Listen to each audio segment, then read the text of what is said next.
Hello Aries, thank you for joining me for your weekly forecast for week commencing the 30th of April. This week's big event is without question the full moon, which occurs on Monday. This is going to be influencing the 2nd and 8th house axes in your situation, which is about resources. This full moon is also squaring up with the North Node in the sign of Leo, the point of destiny. There's part of you that may want to be a little bit more carefree when it comes to your finance this week, but you are given a unique opportunity to marshal what you do have in quite a careful and astute way, because in the first half of this week, the Sun is forging a link with Saturn, the planet of structure, which is in a very prominent part of your scope in its home zone of Capricorn. Saturn in Capricorn is very worldly, it's very grown up, and it's very much to do with responsibilities. So even if there is something that tempts you, or you want to be very generous to someone, particularly someone you might like in a social or even romantic context, the angle between the Sun and Saturn is just asking you to hang fire a little bit and make sure that the next couple of weeks aren't going to see you discovering that there's some kind of insurance renewal or some other bill that's going to come up that perhaps has just slipped from your gaze. But in the second half of this week, ironically, the Sun in Taurus is forging a very subtle but lovely angle to Neptune.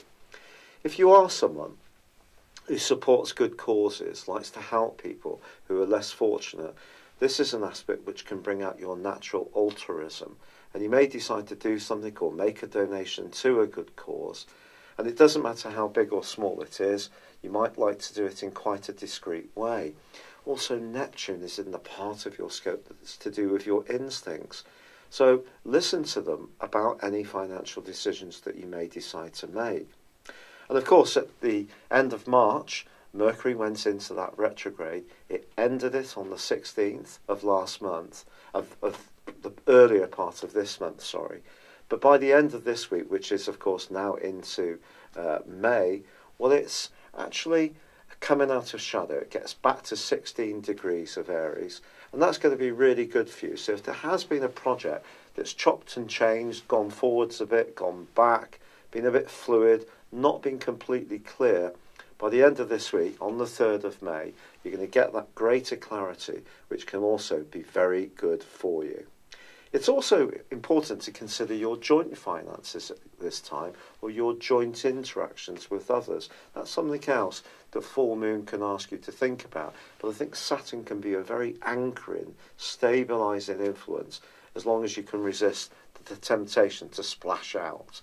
It's been a real pleasure being with you. I'd love it if you would like or comment on this video, or if you've yet to do so, subscribe to my channel.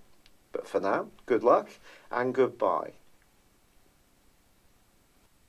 Thank you for joining me. If you'd like to know more, please visit my website at www.patrickarundell.com or download my free app in iOS, Google or Facebook at www.horoscope-ace.com. Thanks and goodbye.